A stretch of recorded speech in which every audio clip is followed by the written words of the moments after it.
तारीख 28 जनवरी है। झारखंड कर्मचारी चयन आयोग सीजीएल की परीक्षा हो रही है। झारखंड के हर जिले में आपको छात्रों का सैलाब नजर आएगा। ठंड से ठिठुरते ये अभ्यर्थी टोपी, मुफलर, स्वेटर, चादर के साथ आपको नजर आएंगे। इनकी परेशानियां कम नहीं हो रही है। लोग रात में पहुंचे। ये हजारीबाग की तस्वीर है।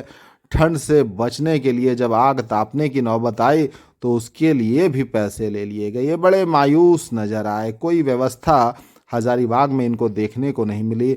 आप अभ्यर्थी से ही सुन लीजिए वो क्या कुछ कह रहे हैं। ये कुछ ऐसा है कि बड़ी मुश्किल से भगवान मिलते हैं, तो भगवान के दर्शन के लिए यानी नौकरी के लिए कुछ तो करना पड़ेगा। क्या तकलीफ हुआ आपको? बहुत रात में बहुत ठंड थी। यहाँ पे आग के लिए भी पैसा देना पड़ गया। भाड़ा नाप शनाप लिया जा रहा है। जिला प्रशासन की तरफ से कोई व्यवस्था नज़र नहीं आ रही। क्या कुछ कहना चाहेंगे सरकार से? जिला प्रशासन एग्ज़ाम अच्छे तरह से करवाए और ये व्यवस्था थोड़ी सी होनी चाहिए थी, कम से कम नहीं कुछ तो आग की व्यवस्था होनी चाहिए थी कि हम लोग पैसा दे के आग लगवाएं तब ताप रहे हैं रात क्या भर। नाम हुआ आपका? जयंत कुमार सिंह। लोगों ने आपदा को अवसर बना लिया। आग तापने के भी पैसे ले लिए। ये एक अभ्यर्थी का दर्द है जो नौकरी के लिए दर दर भटकता है। झारखंड में नौकरी की क्या स्थिति है किसी से छुपी नहीं। जेएसएससी सीजीएल की परीक्षा में 6.5 लाख अभ्यर्थी भाग ले रहे हैं। 3,25,000 अभ्यर्थी का एग्जाम आज 28 जनवरी को होना है। बाकी बचे हुए अभ्यर्थी का एग्जाम 4 फरवरी को होना है। हजारीबाग में 63 परीक्षा केंद्र बनाए गए हैं। रात में ही यानी 27 जनवरी को अभ्यर्थियों का आना शुरू हो गया था और सुबह में जब हमने इनसे बात की तो इनकी बातें बड़ी पीड़ादायक थी। बहुत कष्ट इनको झेलना पड़ा है और ये इसलिए हुआ है कि कोई व्यवस्था नहीं थी। कड़कड़ाती ठंड है, टेम्परेचर गिरा हुआ है, तापमान बहुत नीचे है, आप समझ सकते हैं।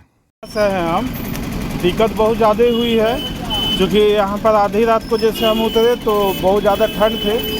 तो यहाँ पर कुछ लोग बोला कि पैसा से दे के गिरा रहे, तो पैसा दे के हम लोग को यहाँ पर आग तापना पड़ रहा है। और जेएसएससी वाला से हमको निवेदन था यही कि हम लोग दुमका को भी 22 केंद्र बनाया गया है, हम लोग को दूसरा जगह भेज दिया जाता है। इतनी ठंडी में बहुत दिक्कत होती है। गर्मी के दिन रहता है तो सामान थोड़ा कम रहता है, कभी ठंडा में बहुत दिक्कत होता है। तो हम लोग अपना जिला में भी था लेकिन हम लोग को दूसरा जगह रहता है, यहाँ को दूसरा जगह जाता है। ये ऐसा नहीं करना चाहिए, ये गलत चीज़ है। जिला प्रशासन के द्वारा कोई व्यवस्था ऐसा व्यवस्था देखने को नहीं मिला। क्या नाम हुआ आपका? मेरा नाम विकास कुमार।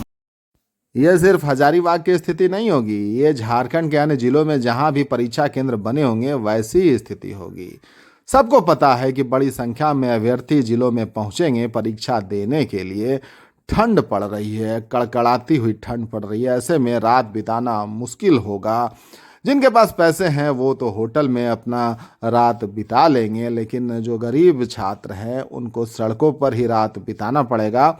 आशियाना उनका क्षति होगा, लेकिन ठंड में रात गुजारना मुश्किल होगा। ये भी कह रहे थे कि गर्मी होती तो चल जाता, लेकिन ठंड में अलाव की व्यवस्था कम से कम हो सकती थी। अब उसके लिए भी पैसा देना पड़ेगा, तो ये दुखदाई तो है ही, पीड़ादायक तो है ही। झारखंड के परीक्षार्थी अभ्यर्थी भटकते रहे, रात गुजारने के लिए ठंड में विवश रहे। अभी वो परीक्षा दे रहे हैं। 4 फरवरी को भी परीक्षा है। अब देखना होगा, कम से कम ऐसी स्थिति देखकर राज्य सरकार, जिला प्रशासन जग जाए और इनको रात में सोने की व्यवस्था कर दे। ठंड से बचने के लिए अलाव की व्यवस्था कर दे। मनमाने तरीके से जो पैसे लिए जाते हैं उस पर थोड़ी लगाम लग जाए, थोड़ी छात्रों को आराम मिल जाए, ताकि वो कम से कम सुकून से परीक्षा केंद्र पर पहुंचकर अपना एग्जाम तो दे सके ठंडे दिमाग से। बड़े मुश्किल से कोई परीक्षा आता है जहां नौकरी का अवसर मिलता है।